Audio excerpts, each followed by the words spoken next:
Boa noite, o pessoal vai entrando aí.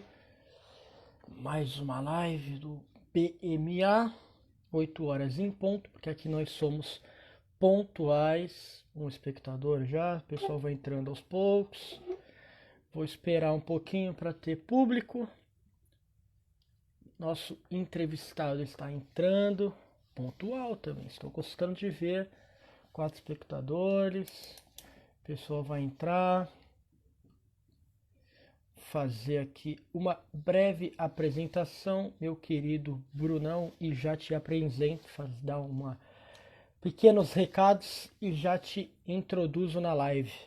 Bom, segunda-feira, dia 18 de maio, estamos aqui no meio da quarentena e uma live do BMA nessa segunda-feira, um dia feio, um dia frio, bom lugar para ler um livro. Boa noite para quem está entrando, meu cunhado, muito obrigado, meu irmão, família.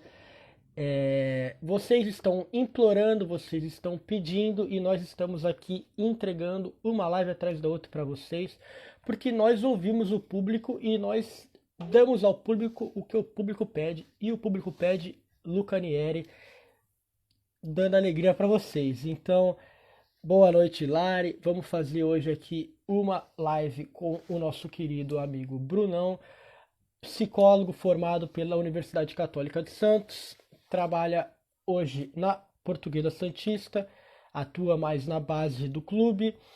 Então é isso. Só um breve recado. Essa semana ainda provavelmente vamos fazer mais uma live, porque eu estou gostando de falar, o público está gostando de me ouvir, então faremos mais uma live sobre os últimos episódios da série do Michael Jordan.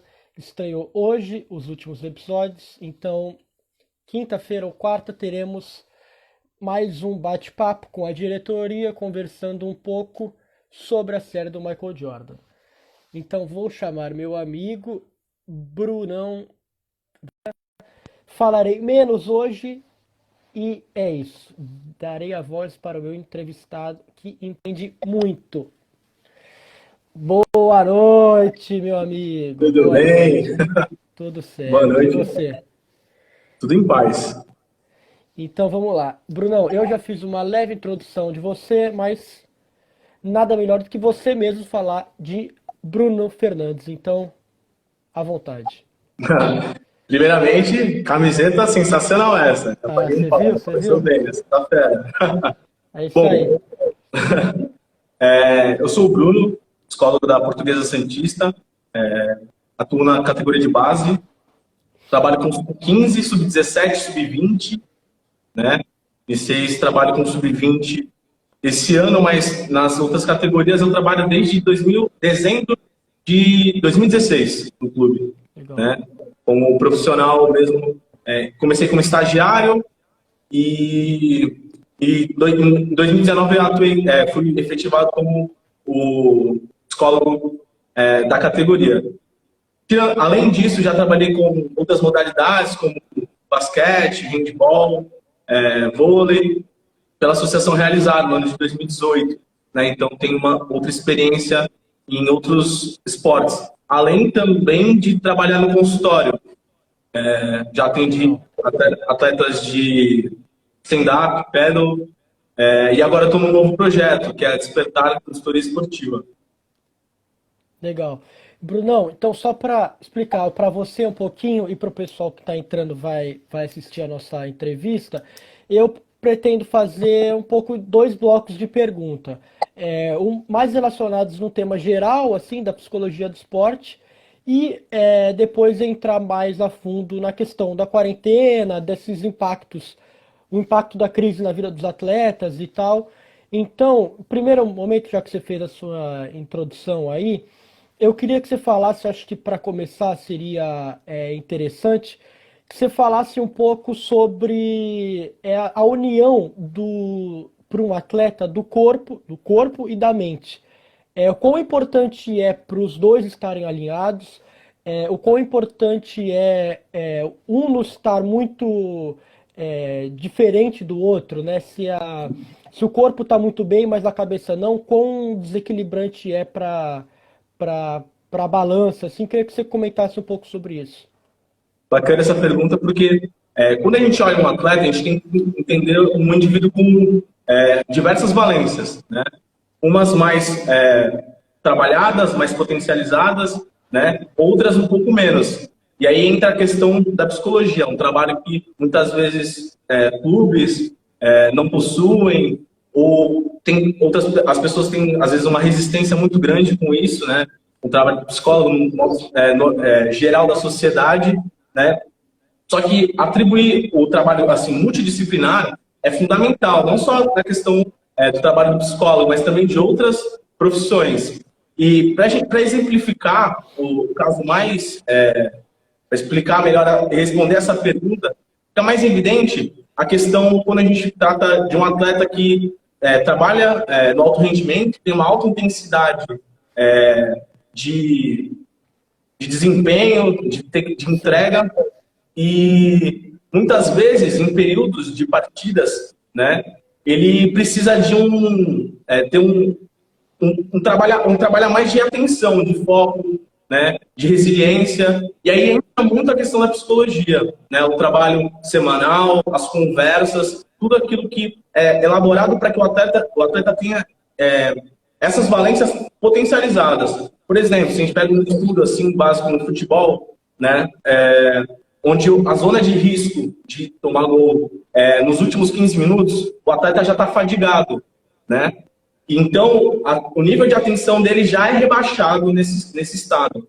Se ele já tem um acompanhamento, um trabalho, um reforço ao longo dos anos de carreira dele, a tendência é que aquele atleta se sobressaia daquele que nunca teve esse trabalho, né? Então, isso é um exemplo, acho que mais claro para evidenciar o quão importante é o trabalho psicológico, e ele define muitas vezes partidas, campeonatos, né? Pode ser um desgaste físico, só que o cara tem um preparo mental muito bem estabelecido, uma decisão de pênaltis, né? Tem diversos aspectos que tudo anda junto, só que pode se sobressair alguma coisa para definir uma partida, um campeonato. Sim, isso que você falou da resistência, como você falou, na sociedade como geral, né? E acho que no meio do esporte talvez seja até mais forte, porque a gente sabe que o esporte é para todo mundo, mas quando a gente fala futebol, quando a gente fala em basquete, nos esportes grandes, a gente automaticamente pensa nos atletas homens e não pensa nas atletas mulheres, nas meninas que praticam esporte, igualmente como nós. E eu queria, sobre isso que você estava comentando da resistência, semana passada eu estava fazendo um curso com um observador de talentos do River Plate, lá da Argentina, e ele estava contando do projeto de estrutura do River Plate. E ele fala que as crianças desde 9 anos, que acho que é quando eles começam, têm acompanhamento psicológico. Porque muitas vezes eles saem da própria casa, vão morar com o clube, e desde pequeno eles têm esse acompanhamento psicológico semanal, até mais de uma vez por semana, assim. E eu queria fazer uma pergunta para você. Se você vê isso acontecendo no Brasil, se é algo muito distante ainda, se a gente. Se você vê uma luz no fim do túnel, uma pergunta aí para você. Então, quando se trata de times que querem. Vamos falar da categoria de base. A categoria de base muitas vezes é uma grande válvula de escape para clubes arrecadarem dinheiro, né? E com isso a federação começou a se conscientizar, né? A Federação Paulista começou a se conscientizar de certas coisas, né? Existe uma obrigatoriedade, né? Na verdade no Senado Nacional, perdão, sobre o clube formador. Para o clube ser um clube formador e tiver os direitos de porcentagem de vendas, ele demanda certos profissionais. Então, com essa obrigatoriedade que o clube está apto para receber esse dinheiro, caso aconteça de ter um atleta que tem um desempenho muito elevado, ou outros clubes queiram pegá-lo para ainda se manter na base desses times grandes, então eles acabam contratando psicólogos, porque é uma obrigação. Então, se não vai no amor, às vezes vai um pouco na imposição. né? Só que isso foi muito importante, porque começou a mostrar o quão importante é o trabalho do psicólogo, porque não foi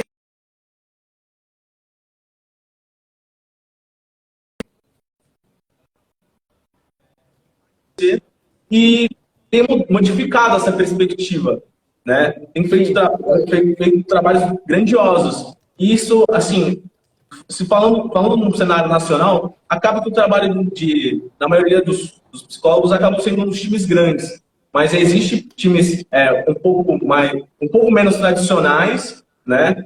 Que tem o trabalho do psicólogo e sim, vem conseguindo desempenhar um trabalho bacana e desenvolver esses atletas. E com relação a, que nem você falou, dos meninos serem trabalhados desde sim, pequenos, eu acho que esse é o caminho. Eu acho que esse é o caminho não só para no cenário do esporte, mas no cenário educacional nacional. É trabalhar as inteligências múltiplas, fazer um trabalho de compreensão das emoções. Desde pequeno, você começar a plantar essa sementinha e aos poucos elevando cada vez mais o conteúdo é fundamental. É fundamental para a sociedade, na verdade. Quando se trata do esporte, você consegue construir assim, elaborar mais coisas no atleta, potencializar mais coisas dos atletas, porque quando é pequeno, ele já tem uma facilidade de absorver mais conhecimento. Então, a tendência é o atleta, se o atleta tem um acompanhamento desde muito pequeno, passando por todas as fases, a fase mais concreta, a fase que ele consegue implementar um trabalho mais complexo, assim, mais reflexivo. Então, se ele tem esse projeto, quando ele chega no profissionalismo, a tendência é ele ser um atleta que tem uma potencialidade mental e emocional muito grande, né? E sim. quem não, as pessoas têm que ver como um investimento. Você investe, eu estava participando uma videoconferência da CBF e o ex-psicólogo do Flamengo estava fazendo uma conta. A cada R$ 1, $1, assim, você investe em saúde mental, você tem um retorno de 4. Então, assim, porque você vai estar trabalhando esse atleta e com certeza ele atendendo, porque assim, a base não significa que o cara está num time grande, que ele vai se tornar um grande jogador, você vai conseguir lucrar muitas vezes. Então, se você for um atleta muito bem emocionalmente falando, a tendência é que ele consiga, sim, chegar num time grande, ou ele consiga ter uma carreira muito bem estruturada, né? Seja no estado ou no país que for, né? Então, investir em saúde mental dá retorno, isso é comprovado por estudos atuais. Sim, muito engraçado porque parece que o senso comum é só parar para pensar nesse lado emocional quando convém, né? Quando o Neymar tá fazendo 40 gols por temporada, dando alegria para todo mundo, tá tudo bem. Quando ele tá um pouquinho pior, aí já vão entrar ele não tá tão bem psicologicamente, o psicólogo atrapalha no corpo, aí ele tem lesão. A gente tem no Santos, que a gente é daqui, tem mais convivência. O Santos é um time que sempre é, trouxe muito atleta da base, né? Eu acho que o maior exemplo de uma promessa assim, que nem se tornou promessa de fato, é o Jean Xera, que Sim, muita gente fala que talento e bola ele tinha, mas o problema era a preparação psicológica e emocional dele, né?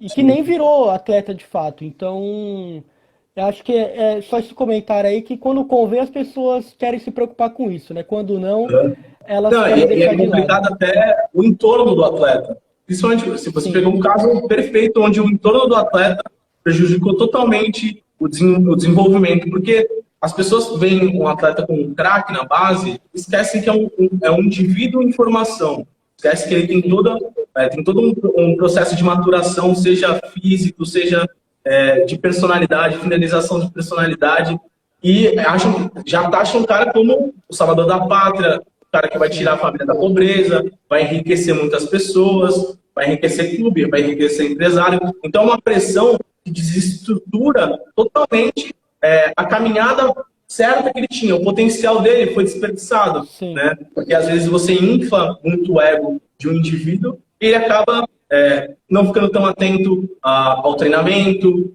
começa a fazer amizades que talvez não sejam tão benéficas para incentivadoras. Então, é um mix de coisas que um bom staff, às vezes como psicólogo, pode fazer diferença na carreira de um atleta que tenha esse parâmetro.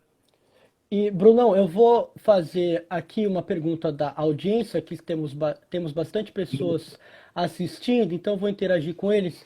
Um tal de Marcos Haddad, também conhecido como meu pai, perguntou assim: Bruno, qual a diferença do acompanhamento psicológico entre atletas de alta performance e aqueles que estão iniciando suas jornadas? Pode ser um pouco repetitivo com isso, tudo que você falou, mas como você tem atuação mais na base de fato, e a gente tinha outras perguntas aqui, eu decidi fazer essa, porque aí você pode se estender e pode até falar do seu desempenho mesmo na base. É bacana essa questão, porque quando se trata de esporte, na psicologia do esporte, a gente separa em algumas questões.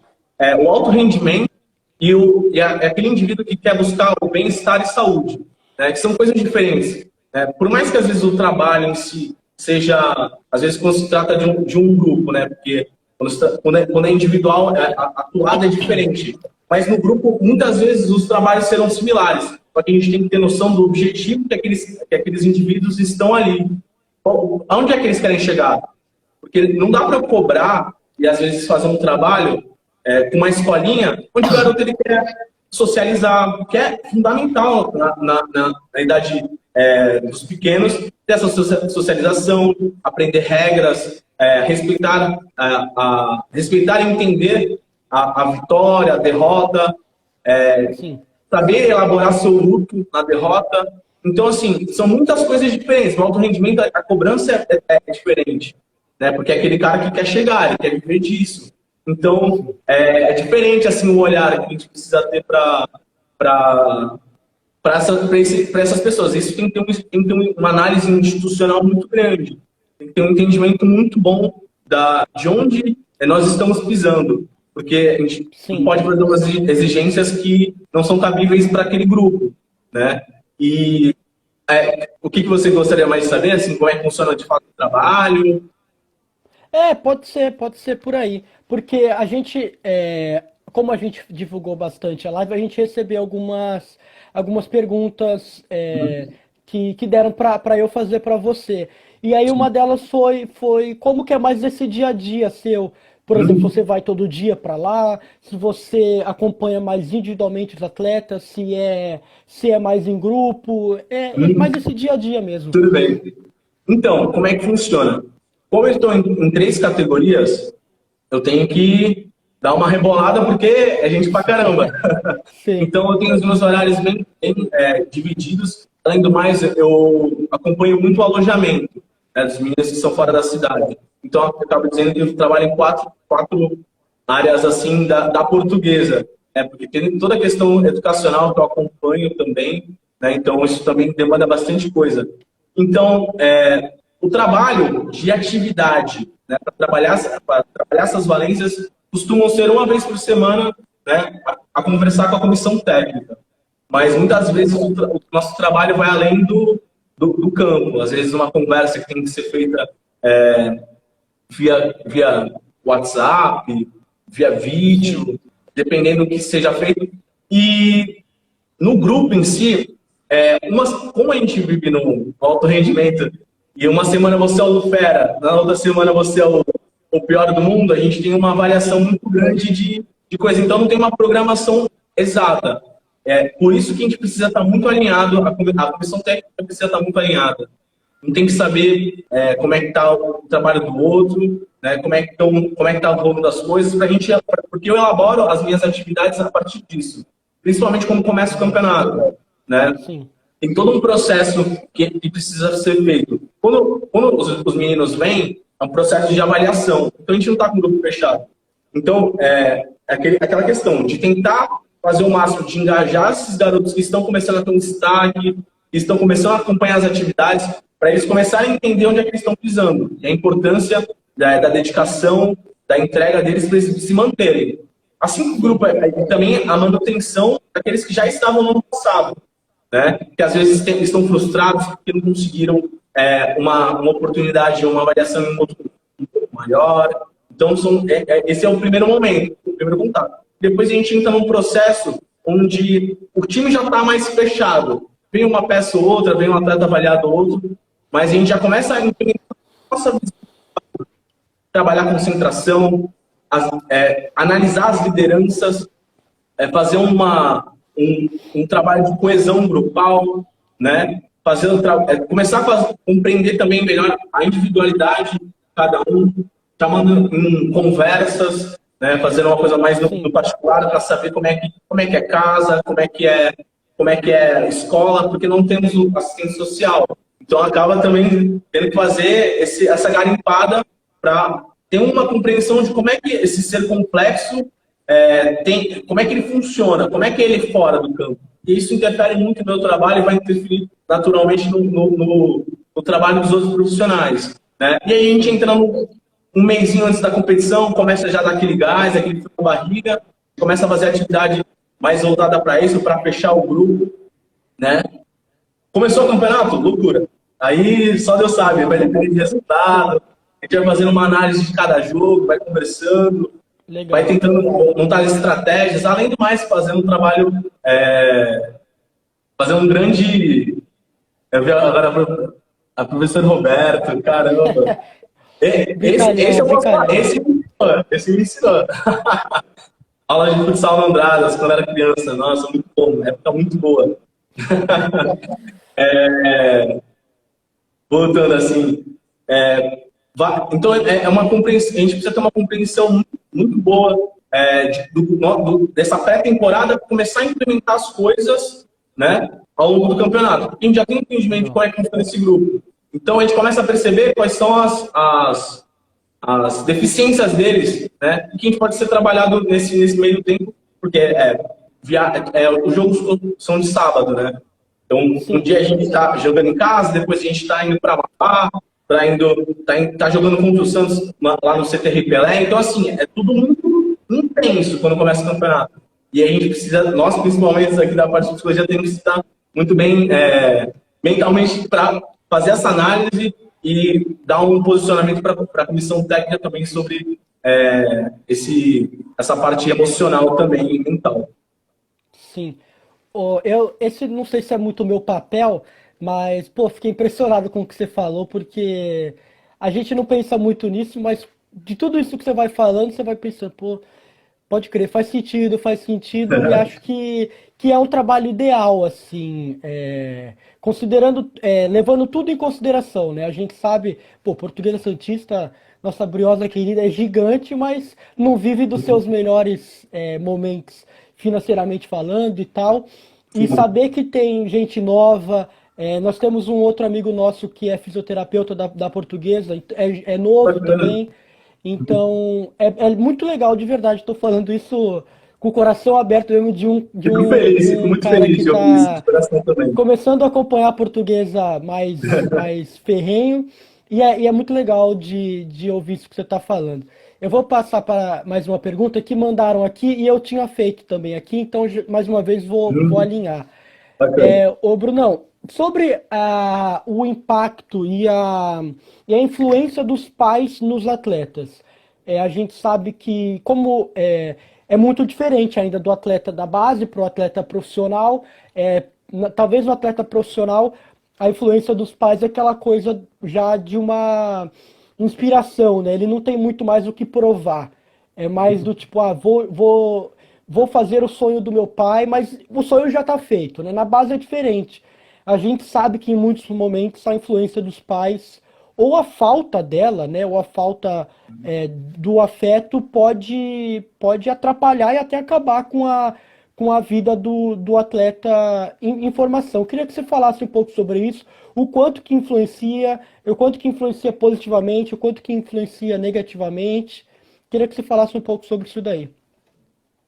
Se tratando de base, o clube tem que ter muito atento aos pais, né? Tanto que eu tenho contato com praticamente todos os pais, seja para alguma ajuda em alguma atividade, quando eu monto meus vídeos para pedir um recado para eles, a gente tem que tentar ao máximo aproximar. Porque, assim, o pai, ele muitos depositam a frustração dele no filho, né? Sendo bem franco. O cara que não que foi jogador, que não chegou por conta de N fatores, então ele deposita muita coisa, muitas frustrações da vida numa criança, às vezes, de 9 anos, além dos pais que, às vezes, têm uma condição financeira muito abaixo, e vem uma criança de 9, 8 anos, como a mina de ouro. Isso é muito complicado, porque no esporte, no modo geral, as pessoas têm que amadurecer muito rápido, que é algo totalmente errado de se falar. Sim. Mas é uma coisa tão maléfica, muitas vezes, para esses indivíduos, porque a gente esquece que eles são crianças, né? Então, assim, precisa ter uma atenção muito grande dos pais para não depositar coisas a mais, coisas negativas no filho.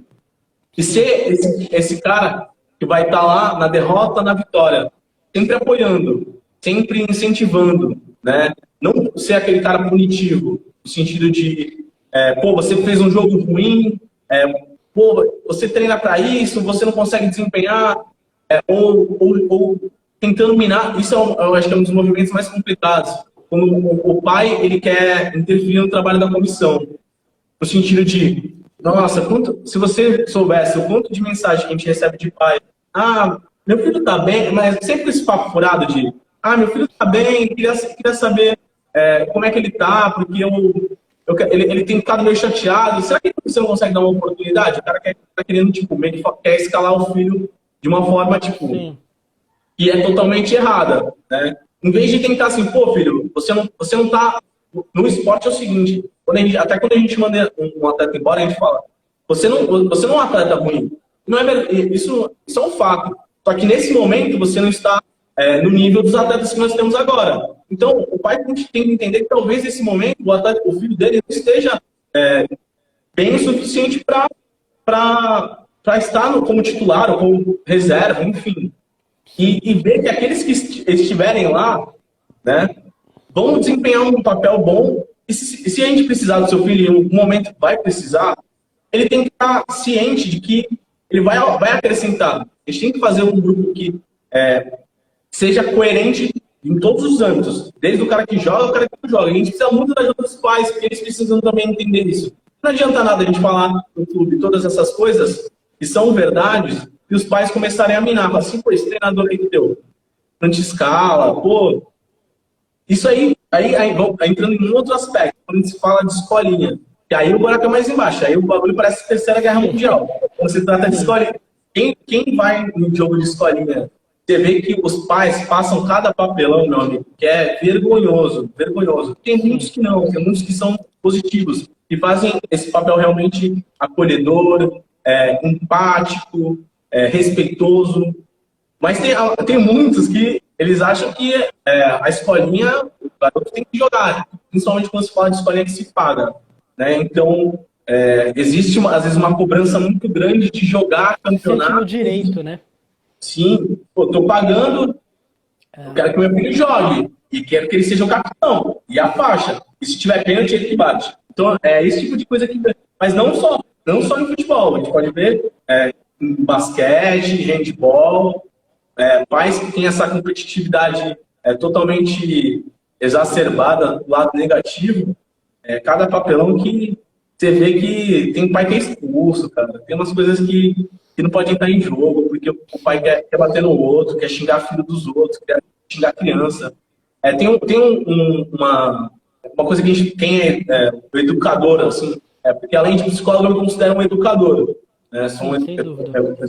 Nesse trabalho, nesse processo. Então, como educador, a gente tem que ficar muito atento no esporte com o burnout e o dropout. Né? O burnout é quando o atleta, por conta desses fatores, às vezes, de pai, de pressão, ele quer desistir do esporte. E é algo muito negativo, porque ele perde toda essa possibilidade de socialização, de fazer amizades novas que vai levar para a vida inteira. Então, é isso que a gente tem que tentar evitar ao máximo. Né? E muitos pais, às vezes, pelas suas individualidades, não cooperam. E tem o dropout, que às vezes o atleta ele faz essa troca de modalidade, quem não se adapta, né? Então, assim, a gente precisa também estar muito atento aos pais. Então, Sim. tem que estar ligeiro no atleta, na comissão técnica e também nos pais. A gente tem que estar sentindo a aranha ativado o tempo todo. É. Eu tive uma breve, enquanto éramos colegas de Unisantos, eu tive uma breve experiência como professor da rede pública, e agora que você falou sobre essa questão do educador, que você desempenha várias funções, eu não tive tempo para isso, mas eu via com os professores da rede pública que a gente trocava ideia e que eram nossos supervisores exatamente esse papel.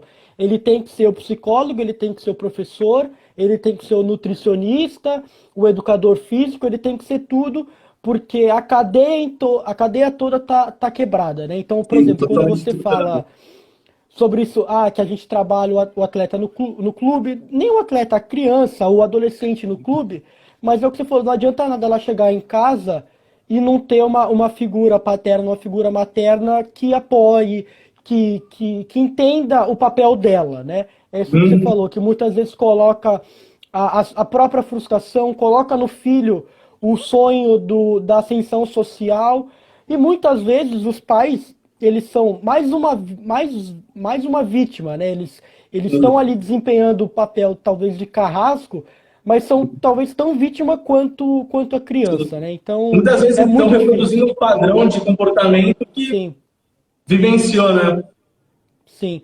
Ô, Brunão, a gente chegou mais ou menos na metade da entrevista. Eu vou pular para o outro bloco, mais para falar do impacto, mas já deixando aqui o engatilhado. Eu tô vendo que tem muita mensagem aqui, muita pergunta muito boa mesmo. Se a gente não conseguir responder outra, a gente marca outra, a gente, Com a certeza. gente faz mais, porque tem muita coisa interessante para falar. Você está falando muita coisa boa, as pessoas estão fazendo muita pergunta legal. Então é isso. Eu vou passar para a parte mais da crise, porque também acho que não tem como fugir disso, né? A gente está aí quase 70 dias confinado. Esse final de semana, por exemplo, o futebol voltou lá na Alemanha, então é um assunto que tá Tá em na alta, tá em boca das alta. pessoas, isso, tá em Já. alta. E para começar disso, eu queria falar um pouco, vamos estender só um pouquinho nessa pergunta, prometo para os espectadores que vai ser rapidinho, a questão do mando de campo. Ontem, quando eu estava conversando com o Salvático sobre a live de perguntas, o Salvático é seu amigo, para a gente pensar em coisas para perguntar para você, a questão do mando de campo foi um central, assim, porque as regras dos campeonatos, tanto no futebol como no basquete, elas são muito de acordo com o mando de campo, né? A gente vê nas praticamente todas as competições de futebol tem a regra do gol fora, que praticamente vale dois o gol fora, quando explicar para quem não sabe, quando o visitante faz gol no campo que não é o seu, em diversas competições o gol praticamente vale dois, quando são dois jogos, né, ida e volta.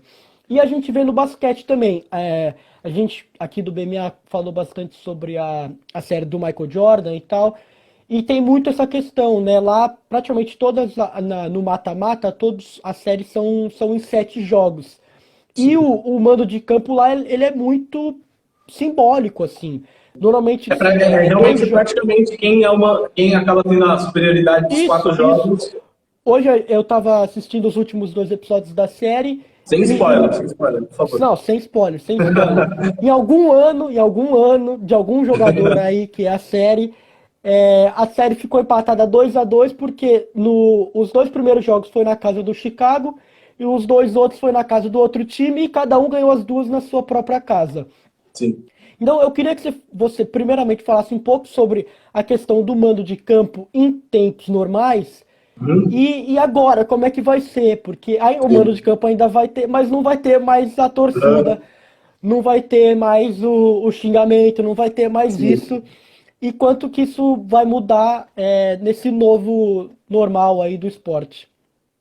Sinceramente, sendo bem franco, em relação à pandemia, eu vou falar apenas suposições, porque tudo será uma novidade, porque a gente está num estado assim, emocional totalmente adverso. Né? Acho que até eu vou trazendo um pouco até da minha realidade na base, porque realmente, quando se trata de campo mesmo, né, a gente vê a base como o seguinte: a torcida não interfere. Só que quando você conhece seu campo, você sabe, às vezes, o kick da bola, você sabe, principalmente quando a gente pega, às vezes, os times maiores, que é aquele campo tapetão, bonitão, às vezes sintético, pô, eles se sobressaem porque a gente joga um campo que tem, às vezes, as suas peculiaridades, né? Então, isso faz diferença. Não é, às vezes, nem a torcida. Então, eu acredito que os times que tiverem... porque, assim, ó, vamos pegar, então, em circunstâncias normais.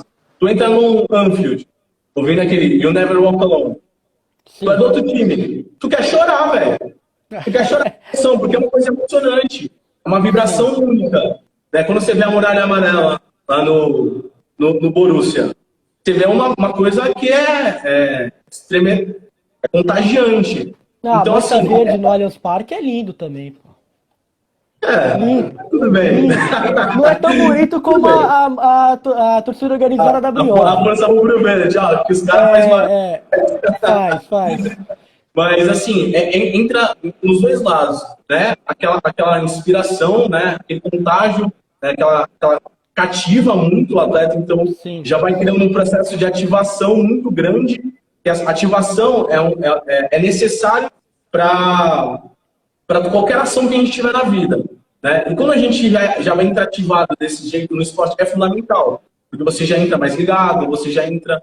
a ativação é diferente de estar ansioso, aquela ansiedade maléfica, né? Aquela que atrapalha. Então, assim, isso vai facilitando que o atleta se sinta realmente envolvido. Né? Tu vai vendo aquele tremor daquele estágio, aquela torcida, aí vê povos, enfim. Né? Tu já teve todo o processo, quando a gente está falando de time grande assim, aquele corredor, tu passa de ônibus. Aí agora vamos olhar para o lado reverso, aí tu vai passar de ônibus lá. Tu é o cara da torcida do Santos, passar ali perto do Allianz Parque. Os caras querem te matar, velho. Os caras querem te intimidam, eles querem... Tem muitas vezes que...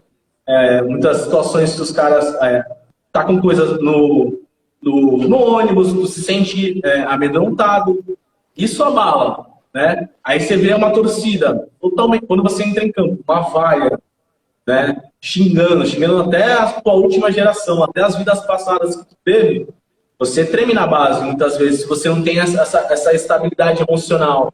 Né? Às vezes você teve uma semana ruim, às vezes você está desconfortável, às vezes você está desconfiado, né? Às vezes passou por algum problema difícil. É um gatilho muito grande para você não conseguir desempenhar o seu melhor. Né? Agora, o que vai acontecer com relação à torcida vai depender muito de vários fatores. Né? Individualidade de cada um. Eles vão estar no estado emocional, psicológico, mental, assim, ok, bacana, dentro do esperado do indivíduo. Só que essa questão da motivação vai ficar realmente um campo neutro. Então, eu acredito que a tendência é que aqueles times que tiverem uma qualidade melhor e uma parte técnica bem trabalhada, né? Eu acho que a chance de eles se sobressaírem é muito grande. Porque tem muitos times que realmente são melhores, só que casas são letais. Né? E eu acho que esses times vão sofrer mais. Porque, por exemplo, agora realmente não estou lembrando algum time que tem uma facilidade muito grande de ganhar em casa e perde várias em casa. Chapecoense. Eu lembrei de esporte, mas vamos pegar a Chape. Pega boa, a Chape. Também. Chega lá, não perde nunca em casa. O cara já sabe que não vai ter a torcida. O cara já entra assim. A gente só treinava com tios, a rapaziada lá, tacando foguete pra cima. Já pode ser que ele entre em um movimento diferente. Se sinta deslocado, se sinta num ambiente que não é realmente o dele. Né? E até você elaborar isso tudo, você pode perder alguns minutos. Esses minutos a gente sabe que no jogo é precioso. Né? No basquete, falando agora na parte do basquete, eu acho que é uma modalidade talvez a mais dinâmica, assim. Um exemplo com o handball, que a pontuação vai indo muito rápido, a reposição é muito rápida. Se você entra num movimento desse de estranheza, é capaz de você perder milésimos que vão fazer totalmente a diferença nos segundos finais de uma partida. Né? Então, é uma coisa de se estar preparado. E eu acho que tem que ter um trabalho prévio para isso muito grande. E aí, como faremos isso? É uma boa pergunta, porque ninguém fez, então a gente tem que tentar as coisas. Né? Então, é ir vendo, é ir testando. Não tem fórmula certa, não tem fórmula errada. É tudo novidade para todo mundo em todos os aspectos. Sim. Eu acho que isso que você falou é primordial porque não tem fórmula certa nem fórmula errada, né? Isso que você falou há uns minutos atrás sobre o atleta, dependendo do estado, dependendo da semana dele que ele tá, ele pode entrar num estádio e sentir negativamente ou ele pode entrar no estádio e sentir positivamente. Por exemplo, eu acho que o atleta que não sente um gostinho a mais de jogar no Maracanã, de jogar numa Bombonera, ele tá errado. Você tá num estádio clássico, você tá num estádio histórico. Então, você tem que ter esse brio a mais, essa vontade a mais. E muito Mas, ó, disso... só um detalhe. Pega o que você falou, só que fala com uma voz um pouco mais de intimidado. Nossa, esse estádio tem história. Nossa, eu tenho que ter tesão em vencer esse jogo. É tudo um estado, depende muito. O discurso pode ser o mesmo, mas quando se trata de sentimento, de vontade, pega muito, entendeu? Era isso que eu ia falar, de como isso é relativo. Numa semana o atleta pode entrar na Bombonera e falar, pô, que delícia, eu vou jogar aqui e tal, pô, não saio daqui sem a vitória. Numa outra semana ele pode ter passado por um problema familiar, algum parente tá mal, algum filho, ele fala, pô, vou ter que ir lá no La Bombonera, a torcida lá, aquela arquibancada tremendo. É isso que você falou, é muito complicado. Eu acho que, e aí cai muito, pode cair muito em você, porque aí, por exemplo, o dirigente que não entende nada de nada, principalmente de psicologia, de mente humana, ele vai olhar para você e vai falar que você não está fazendo o seu papel direito. O que é uma grande mentira. A gente sabe. E a gente sabe, mas a gente sabe que é uma grande mentira. Não é assim, não tem uma fórmula certa. Se tivesse, pelo amor de Deus, ninguém precisava mais fazer terapia. E é por contrário, todo mundo precisa. E então, pô, a gente vai falando, vai aparecendo um monte de perguntas. Vai vendo outras situações que é complicado. Sobre isso que a gente está falando mais da pandemia e tal, sobre isso, mais uma vez que você falou de que é tudo novo. Você não sabe como é que vai ser, eu não sei como vai ser, os próprios dirigentes não sabem como é que vai ser, mas independente disso, eu queria saber se a Portuguesa está tendo um trabalho, se vocês estão fazendo algum trabalho. Eu lembro que lá no começo, assim, lá em março ainda, na primeira liminar que teve, enfim, que a quarentena acabaria em abril, não sei, a Portuguesa já falou que ia voltar aos trabalhos, se não me engano, no dia 1º de abril, assim. E a gente já está no dia praticamente 20 de maio e sabemos que está um pouco longe disso. A gente vê os atletas da NBA treinando em casa, os da Série A do futebol treinando em casa, alguns times do basquete acabaram, o Bauru cancelou a própria temporada, o Pinheiros acabou com o time. Então eu queria saber, já que você trabalha na Portuguesa, como é que tá esse trabalho lá, se você está fazendo um acompanhamento diferente, se você está fazendo videochamada com os atletas. Queria que você falasse um pouco sobre isso. Então, é uma coisa que é complexa, muito complexa, na verdade, pelo fato de perspectiva, né? Porque é complicado montar um trabalho, né, uma estratégia, sendo que você, daqui a 15, 30 dias pode ser que aumente mais. Então, tudo que você montou, né, toda aquela motivação que você bolou, às vezes até aquele trabalho que você fez, fica muito vago. Então, eu acho que não é mais fácil, eu acho que é mais coerente, confortável, até porque a gente tem que ter uma coisa que é muito primordial. Eu estava até conversando com os meus amigos esse dia sobre essa temática. Nós temos que ficar atentos aos atletas, mas nós temos também que ficar atentos a nós. Nós também estamos passando por essa pandemia, o técnico está passando por isso, o preparador físico. Então, dirigente cobrar, às vezes, algumas coisas sem saber, às vezes, como está a comissão, é muito complicado. Então, como a gente tem um grupo muito, conversa muito, a gente tem muita abertura de conversa, isso tem sido muito fácil. A gente pensar em estratégia. Atualmente, a estratégia que a gente tem feito é treinos online, na parte de preparação física, né? Toda semana, se não me engano, de 2 em 2 dias, hoje em um dia mesmo, tem os treinos novos. Alguns preparadores passam o treino da semana inteira, já tudo preparadinho para cada dia, né? E eu vou entrando em contato com os atletas para saberem saber como é que estão as necessidades básicas. Isso é uma coisa que é muito importante da gente ter ciência em desastres. Nós estamos vivendo um desastre. Saber se as pessoas estão dormindo, saber se as pessoas estão se alimentando, saber se elas estão fazendo suas necessidades fisiológicas de forma normal, né, dentro da sua normalidade do indivíduo. Então, entra muito nesse processo, saber se a família, se ele está seguro, né? Esse processo de segurança é fundamental, saber em que casa ele está, se ele se sente seguro, porque tem um fator muito importante, né? Porque a quarentena tem dois lados. Aquele que você se sente preso, que é o lado negativo, que é o lado tenso, que aí tem os problemas que podem acontecer, e o lado da segurança, onde eu me sinto seguro, estou na minha casa, estou me cuidando, as pessoas que moram comigo estamos bem. Tem esses dois lados, o confinamento e a segurança. Então a gente precisa ver o que ele está sentindo nisso. Sim. Né?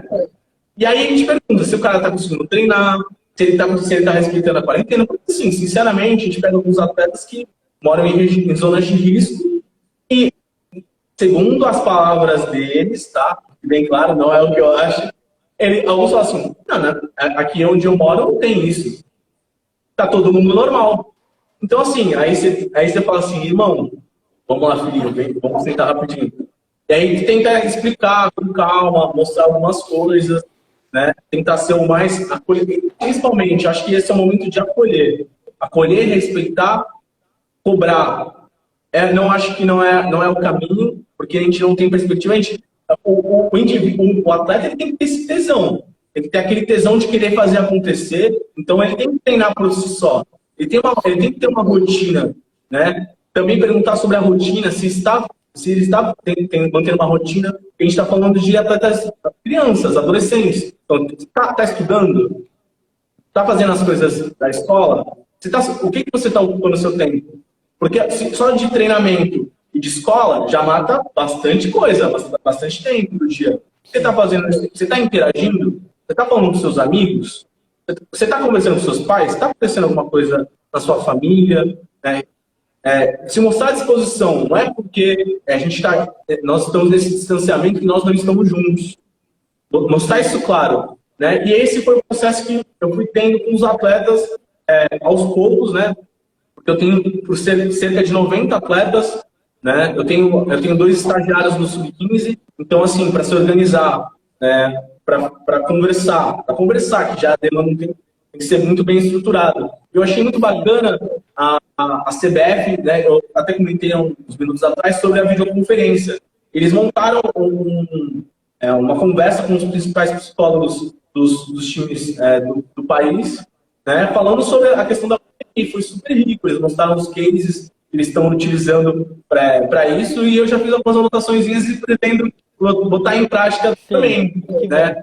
O nosso preparador físico bolou um quiz para os meninos, tem sido super bacana, tem sido super interativo, fazendo algo mais descontraído no momento difícil, né? E aí, quem ficar por último vai ter algum castigo, quem ficar primeiro vai ganhar alguma coisa. Então, tá dando, porque quem trabalha no esporte tem esse tesão da competitividade também, né? Então, essa brincadeirinha assim, aquela tiração de onda, o cara tá por último, entre nós mesmos da comissão, tá rendendo um assunto, né? E às vezes é uma coisa tão simples, só que o cara teve o cuidado, ele teve um olhar, ele teve a sensibilidade de fazer algo diferente que pudesse abranger algo tão grande, que mexeu com algo que é intrínseco do indivíduo que trabalha com esporte, que é a competitividade. Então, assim, são pequenas coisas pequenas atitudes que fazem a diferença, com certeza, num momento desse, né?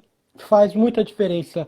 Eu tenho uma pequena vivência no mundo do esporte, fui atleta do Santos, mas bem pequenininho, lá Você foi atleta da do Unisantos. Fraldinha, Atleta da do Unisantos. Santos Não, Futebol da Clube. Unisantos. Da Nós Unisantos foi representamos só essa faculdade muito, com um muito orgulho. delírio coletivo ali.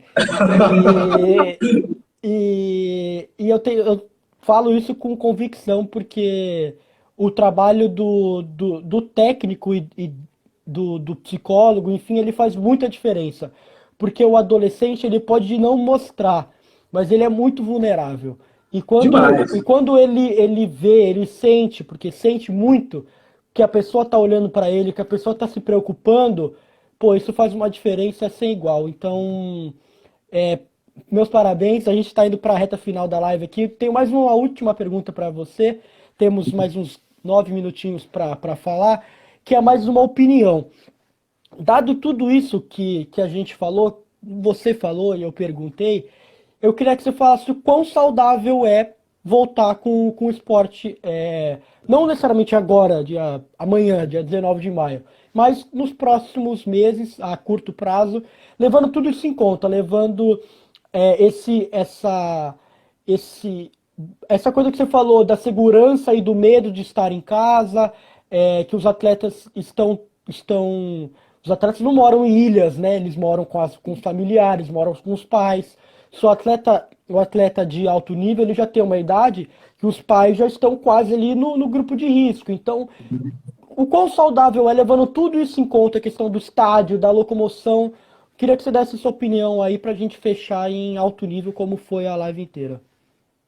Sinceramente, eu acho que para mim só tem uma resposta. Quando as coisas estiverem realmente seguras. Enquanto tiver 1% de insegurança, de incerteza, eu eu, profissional do futebol, não ficaria confortável em voltar. Né? A Sim, gente vê os clubes fazendo adaptações estruturais, mas aí eu falo, clube grande, e a gente? E sim, o cara lá do Acre? Tem que pensar no cara do Acre, tem que pensar no cara do Pará, tem que pensar no cara lá do interior do Rio Grande do Sul. Eles vão ter porque a essa mesma... Briosa tá em São Paulo ainda, né? Sim, A interior Briosa de não São é, mas Paulo. ainda tá em São Paulo. Sim, eu tenho que olhar para essas pessoas, né? Como profissional da área e como um cara que é entusiasta da psicologia do esporte. Eu não posso descartar esse tipo de pessoas. Sim, Então, enquanto não tiver a segurança para todos voltarem, eu não acho coerente. Eu acho muito hipócrita da minha parte se eu falasse que quisesse voltar. Porque, na verdade, querer eu quero. Pô, sinto falta todo final de semana de ter aquele tesão de, de estar no campeonato, de sim. viajar, conhecer cidades novas, de estar com os garotos, estar com os meus amigos da comissão. Isso eu sinto, né? Mas enquanto não tiver a certeza que as coisas podem ser justas, né? No sentido de o grande pode voltar, mas o pequeno também pode estar seguro para voltar. Eu acho que a gente não tem que voltar. Por mais que seja complicado, que nem eu falei, não tem certo, não tem errado. Né? Pessoas, infelizmente, vão sofrer com a situação, mas eu prefiro ficar em casa. Tá certo. Então, Brunão, vou fechar a live aqui porque temos poucos minutos. Se eu fizer uma pergunta, vai ficar com aquele gostinho de quero mais. Então, vou deixar isso para uma próxima live. Com Eu aqui, em certeza. nome de todos do BMA, te agradeço demais, do fundo do meu coração. É muito, muito bom assim ouvir gente capaz, gente competente. Eu digo que eu estou surpreso não porque eu não esperava nada de você, É mas que você me porque conhece de outra forma, né? eu já te conheço, mas foi muito bom. Eu tô lendo aqui os comentários, todo mundo elogiando, Fico muito feliz de coração. então eu também estou muito feliz. Te agradeço demais, já fica aí o convite para a próxima. Aqui, Só em nome do marcar. BMA, já fica o convite para você ser o nosso psicólogo. Por enquanto, uma voluntário, porque ainda estamos começando, mas é Sem isso. problema. Eu quero te Agradeço agradecer demais. demais. Parabéns pelo seu trabalho, parabéns para a Briosa por ter dado a oportunidade a você de estar mudando isso, porque é aquilo que a gente ouve, lê e sabe. O trabalho de formiguinha, ele vai formando Contagia, uma contagia. isso, muita gente, então parabéns para você. Agradecer todo mundo que está mandando, estar agradecendo aqui meu treinador Roberto, meu treinador e meu jogador, que foi seu treinador também. Roberto, você é um daqueles técnicos que a gente se lembra para sempre. Com Então, certeza, inesquecível é ele. isso. Muito obrigado, Brunão. Tamo junto e até mais. Um abraço para todos. Valeu. Fiquem em casa e é isso. Vai Briosa, hoje é Vai Briosa. Não tem Vai, Briosa. não. Tá Valeu. certo. Um abraço para todos.